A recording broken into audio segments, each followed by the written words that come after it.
Hi, it's Mrs. Ratcliffe here, and today we're going to be talking about some other mental strategies you can be using to assist with your multiplication. I notice that some of you guys are still maybe not struggling, but a little bit slow when it comes to multiplying two-digit numbers with two-digit numbers or single numbers, longer bits of multiplication. So I just wanted to give you a few more strategies with that. The first advice I have to give is a bit obvious, but it's still worth knowing. Know your number facts.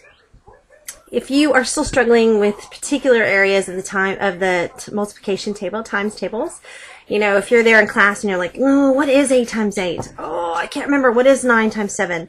Then it's probably worth just going back, revising them, because if you have those on command, you can just whip them out. It's going to make you a lot more confident when it comes to doing math. They'll come in handy all the time. So at least 0 to 10, ideally 0 to 12, you should have it readily available to your brain. Okay, if not, it's a lot of different ways you can go about revising it, just practicing it. You can listen to songs if you're musically intelligent, or you can just write some out. We could do some quick revision sheets, but really good to have those times tables ready and available to your brain when you need them. Okay, another strategy is to work in stages. Now, I've got here, for example, 12 times 4. That's not that hard to work at anyway. But a mental strategy that I find quite handy to use is if you think about the fact that 12 times 4 is the same as 12 times 2 plus 12 times 2. And that's easy to do. You can chunk it. So you can just double it in your head. 12 doubled is easy. That's 24. And then we have it again, 24. So you know then that's 48. Okay, so sometimes breaking the sum down into its components can really help you get the answer quite readily and quickly. That's another strategy. And I'm going to show you a little bit about another one called arrays. Now you guys in primary school, you do arrays, but this is a slightly different one. This is more like a middle school array. So I just want to show you how it looks. Okay, so using an array, for example, we've got 25 times 46 here. And if you look at that, first thing you do is you break it down into its ones and tens. So 25 becomes 20 plus 5, and 46 becomes 40 plus 6. With me so far? Okay. So then you make it into an array.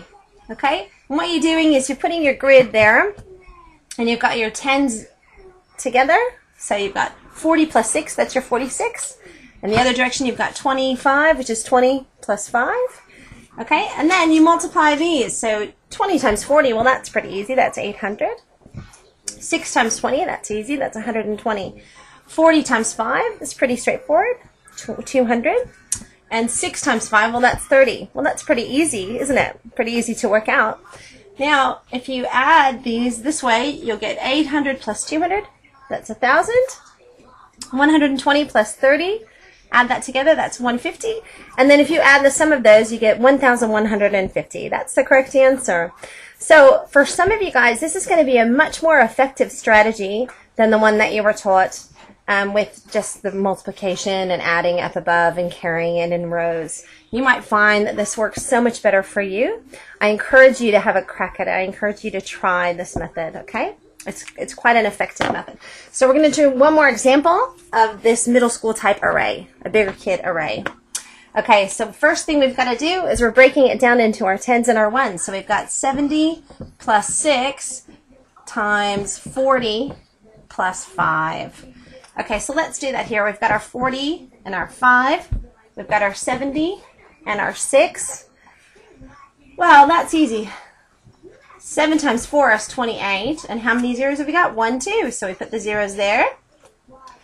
40 times 6, 240. 70 times 5, 350.